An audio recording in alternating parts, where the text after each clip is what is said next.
Welcome back to Kuma English Listening Hub. In this episode, we are stepping into a place that looks a little bit like the future and a little bit like the past. A zero-waste grocery store. Imagine walking into a supermarket with no plastic packaging, no colorful bags, and almost no trash at all. There are no rows of shiny bags of chips, no plastic bottles of shampoo, and no mountains of single-use containers.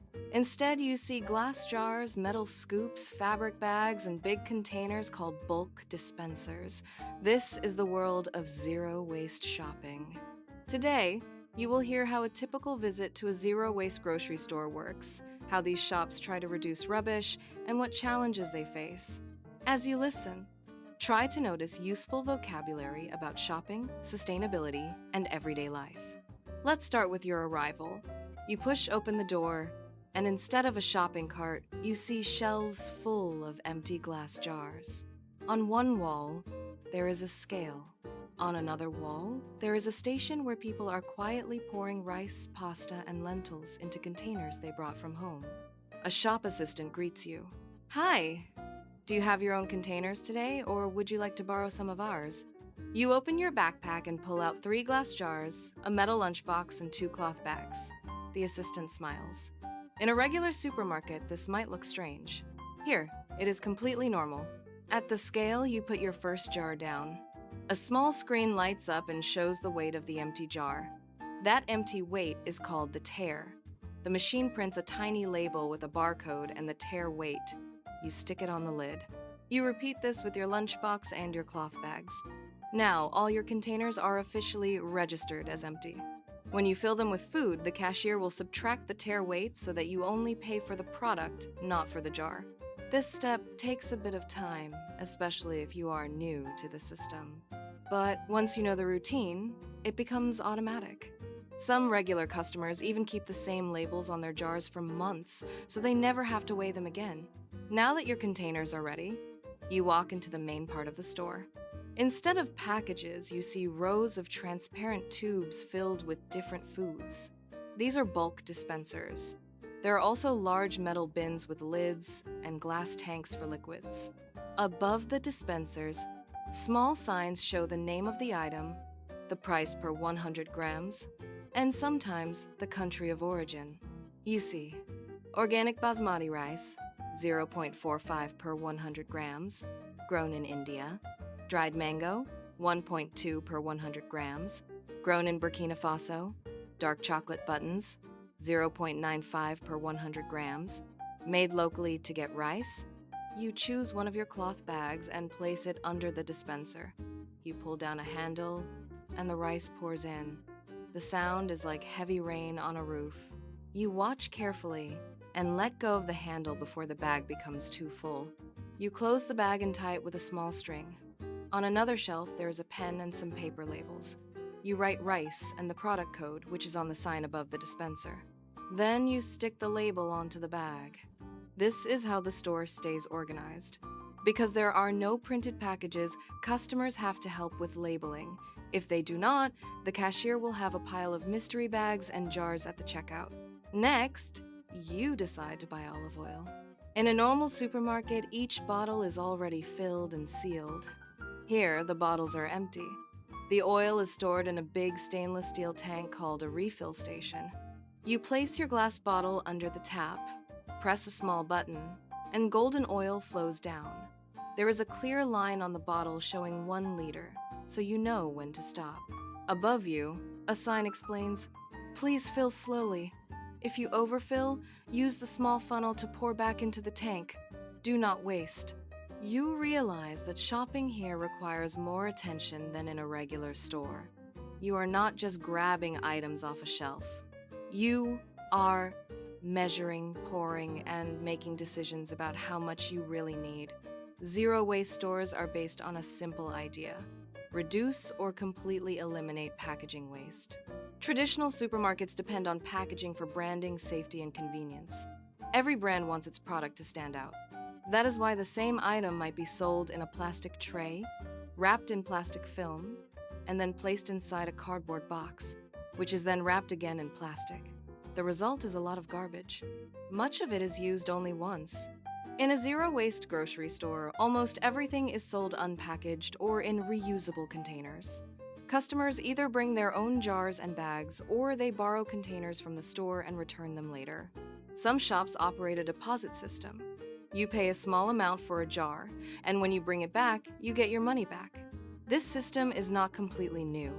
In the past, people used to bring glass bottles back to the local milkman, or return glass soda bottles to the shop.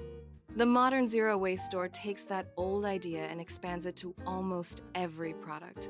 Pasta, sugar, coffee beans, nuts, spices, even shampoo and laundry detergent. You walk to a corner of the store that looks a bit like a tiny chemist shop. There are slim glass bottles with pumps and tall refill stations for cleaning products. You pick up your metal lunchbox. Today, you are going to fill it with solid shampoo bars. They look like colorful stones. You open the lunchbox and place 2 bars inside. On the sign above them, you read, "Solid shampoo, sold by weight. No plastic, concentrated formula, lasts up to 60 washes." You realize that by using a shampoo bar, you avoid several plastic bottles that would otherwise end up in a landfill or in the ocean. Of course, zero-waste stores are not perfect. Some products still arrive in large plastic bags or boxes from suppliers.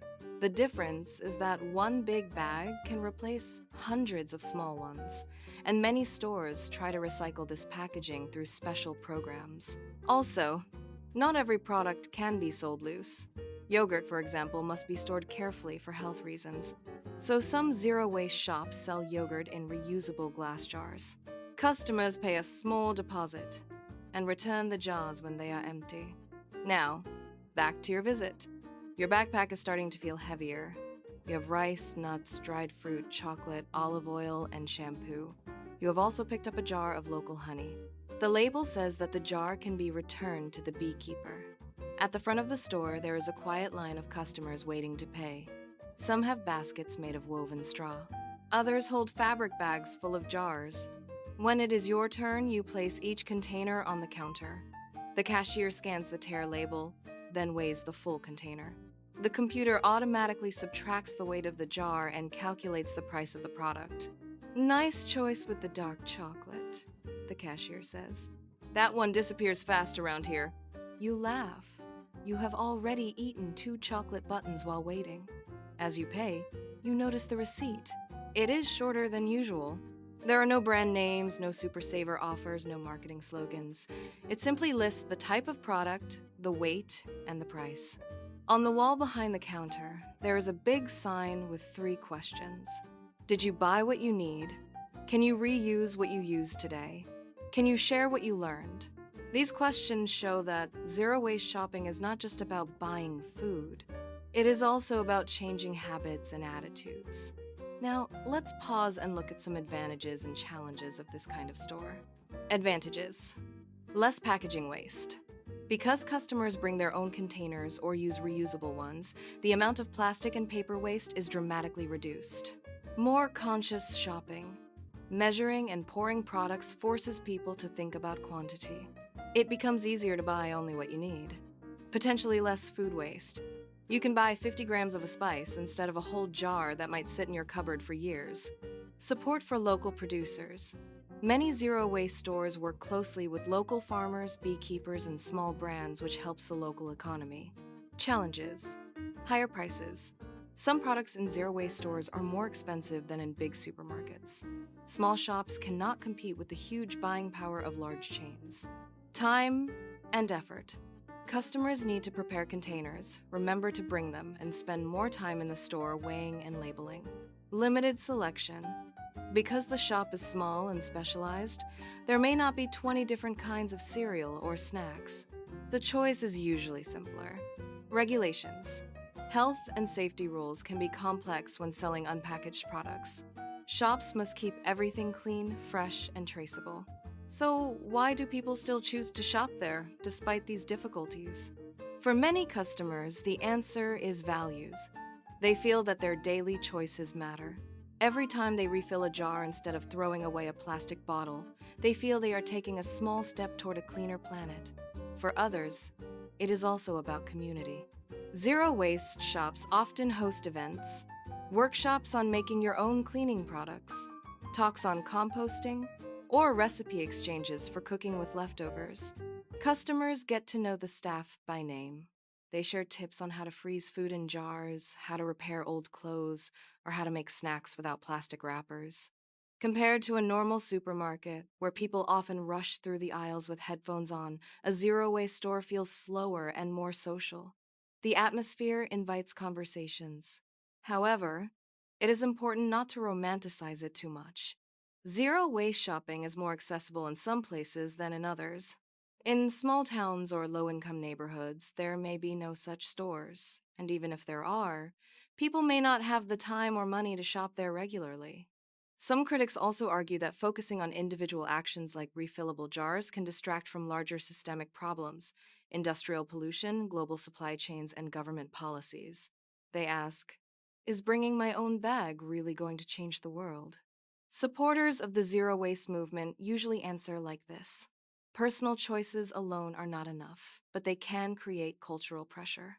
When more people show that they want less packaging, companies and governments start to notice. Some supermarkets have already introduced refill stations for certain products. Some cities now support package-free stores with small grants. In other words, zero-waste grocery stores are not a complete solution, but they are living experiments. They test new ways of shopping and new relationships between customers, shops, and producers. Before we finish, let's quickly review some useful vocabulary from this episode. Tare, the weight of an empty container. This is subtracted from the total weight, so you only pay for the product. Bulk dispenser, a large container that allows customers to serve themselves as much product as they want, usually by pulling a handle or opening a tap. Refill station, a place where you can refill bottles or jars with liquids like oil, soap, or detergent. Deposit system, a system where you pay a small extra amount for a reusable container and get it back when you return the container. Unpackaged, sold without individual packaging, such as plastic wrap or boxes. Here are a few questions you can use to reflect or discuss with a friend in English. 1. Would you like to shop in a zero-waste grocery store? Why or why not? 2. What would be the most difficult part of this system in your daily life? 3. Are there any small changes you could make to reduce waste when you shop now? 4. Do you think governments should support this kind of store? How? You can pause the audio and answer these questions out loud. Speaking, even to yourself, helps you fix new vocabulary and expressions in your mind. To use this episode for deeper practice, you can listen once without pausing, just to get the general idea. Listen a second time and note down new words or phrases. Try to summarize the main points in your own words in 1 minute. Finally, imagine you are explaining zero-waste shopping to a friend who has never heard of it. Today, you visited a place where jars replace plastic, where customers take a little more time, and where the receipt may be shorter, but the story behind it is richer. Thanks for joining Kuma English Listening Hub. See you in the next episode, where we explore another corner of the world through sound and story.